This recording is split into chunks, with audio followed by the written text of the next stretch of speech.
Hi everyone, it's Dr. Aswari, and I wanted to talk about seed oils. So, what's worse? Is it the industrialized seed oils or is it sugar that's driving obesity? I wanted to start with a short history of seed oils. In 1911, Procter and Gamble figured out a way to use cottonseed oil as a food instead of the industrial component that it was being used for. So, it was being used to light lanterns, and it was actually found as toxic waste. However, instead of wasting it all, Procter and Gamble figured out how to use it for food. In 1940, Procter and Gamble chose to give the American Heart Association, which at that time was a small little club, a $1.5 million donation, and that is what allowed them to go national. They quickly endorsed Crisco as a healthier fat over lard, which was more common at that time. In fact, when they marketed it, they said um, you would be in a much higher class if you used Crisco instead of the nasty lard. In 1953, a professor named Ansel Keys came up with this 7 country study. Unfortunately, he handpicked 7 countries out of 21 countries to prove that saturated fats led to heart disease. In 1968, there was a McGovern committee that was founded, and they came out with a report for dietary recommendations. And in that recommendation, the McGovern report stated that saturated fats were dangerous, and so that we had to decrease saturated fat intake, and that polyunsaturated fatty acids were actually good, which is what seed oils are.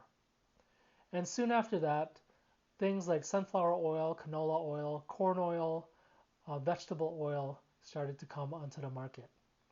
So here's a study that was really interesting. It was done in 2015, and the title is Soybean oil is more obesogenic and diabetogenic than coconut oil and fructose in mouse.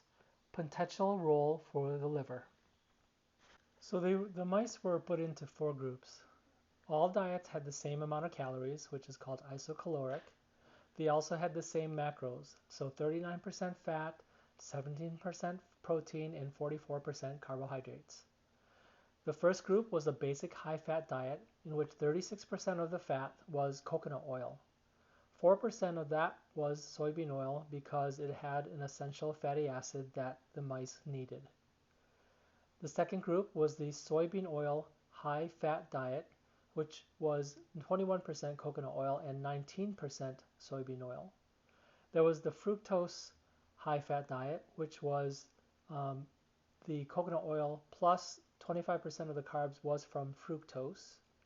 And then there was the fructose soybean oil high-fat diet, again with the 25% of carbs from fructose and the 19% soybean oil that made up the fat. In the 19% soybean oil, it showed that the weight gain of the mice was 25% more than just the basic high-fat diet. In other words, if you weighed 100 pounds when you started, you would weigh 125 pounds in the 35 weeks of the study.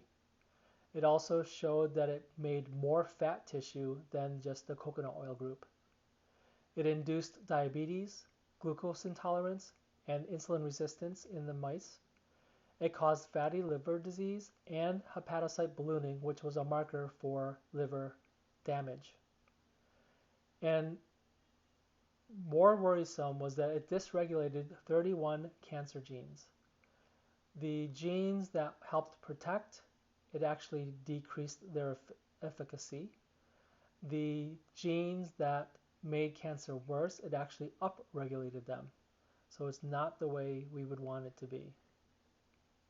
As far as the fructose versus the coconut oil, it's the fructose versus the basic high fat diet, it did induce more weight gain, more glucose intolerance, more fatty liver without the liver damage.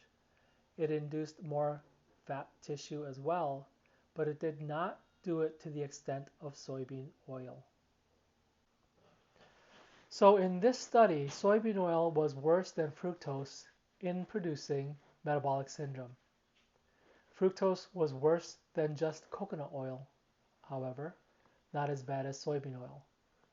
And so what's concerning to me is that it also damaged or changed genes that were supposed to protect our bodies, specifically to cancer. I know this study was all soybean oil, but I want to extend that to any industrialized seed oils.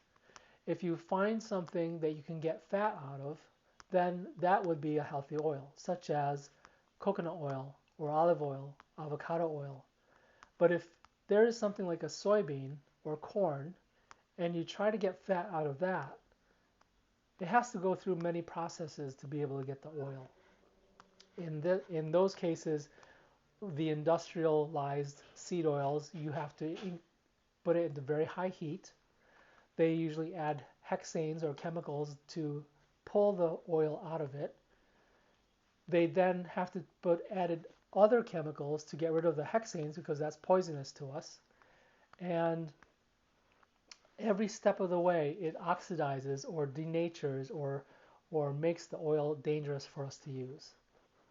And then, of course, when we use it in the fry pans and the deep fry things, then again we are denaturing that oil. So what we're trying to do is say, yes, get rid of industrialized seed oils, get rid of sugars.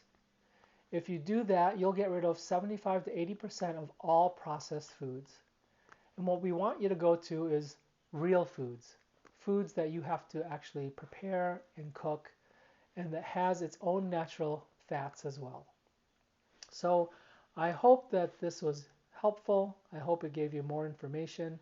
I actually hope that it scares you away from the industrial seed oils, and let's go with the real fats that are in real foods. Hope you enjoyed it, and I hope it helped.